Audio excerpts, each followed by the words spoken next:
हमारा यूनिवर्स लगातार फैल रहा है और हैरानी की बात यह है कि इसकी एक्सपेंशन की रफ्तार कई जगहों पर लाइट की स्पीड से भी ज्यादा दिखाई देती है। अब सवाल यह है कि हमें कैसे पता चलता है कि यूनिवर्स एक्सपैंड हो रहा है।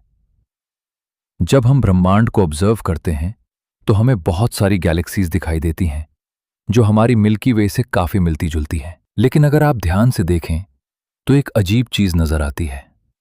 ज्यादातर गैलेक्सीज हमें रेड कलर की दिखाई देती हैं, जबकि असल में वे लाल नहीं होती।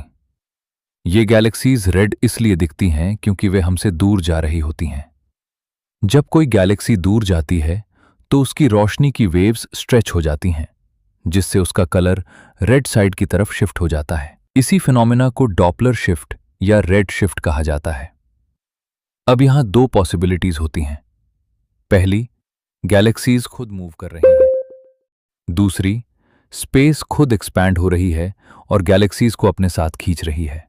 लेकिन सबसे दिलचस्प बात यह है कि यह प्रोसेस सिर्फ कुछ गैलेक्सीज तक सीमित नहीं है। लगभग जितनी भी गैलेक्सीज हम देख पा रहे हैं वे सभी हमसे दूर जा रही हैं और रेड शिफ्ट दिखाती हैं। जब साइंटिस्ट्स इन गैलेक्सीज की डिस्टेंस और स्पीड को ग्राफ पर प्लॉट करते हैं तो रिजल्ट बिल्कुल साफ आता है। यूनिवर्स एक्सपैंड हो रहा है। और सिर्फ एक्सपैंड ही नहीं हो रहा, बल्कि जितनी दूर गैलेक्सी होती है वो उतनी तेजी से दूर जाती हुई दिखाई देती है।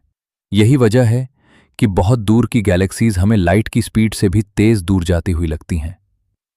लेकिन यहां ध्यान देने वाली बात यह है कि गैलेक्सीज खुद लाइट से तेज नहीं चल रही, बल्कि उनके बीच की स्पेस एक्सपैंड हो रही है, यानी स्पेस खुद फैल रही है। और इसी वजह से दूर की गैलेक्सीज की स्पीड लाइट से ज्यादा लगती है। अब सोचने वाली बात यह है, अगर पूरा यूनिवर्स इतनी परफेक्ट मैथमेटिकल लॉज के हिसाब से चल रहा है, अगर gravity, distance, speed, planets, stars और गैलेक्सीज सब कुछ इतनी सटीक बैलेंस में है, तो क्या यह सब सिर्फ एक कोइंसिडेंस है या फिर इसके पीछे कोई ऐसी इंटेलिजेंस है जिसने इन सभी चीजों को कैलकुलेट करके सेट किया है? शायद इसका जवाब आज हमारे पास नहीं है, लेकिन इतना जरूर है कि जितना ज्यादा हम यूनिवर्स को समझते हैं उतना ही ज्यादा यह हमें मिस्टीरियस और अनबिलीवेबल लगता है।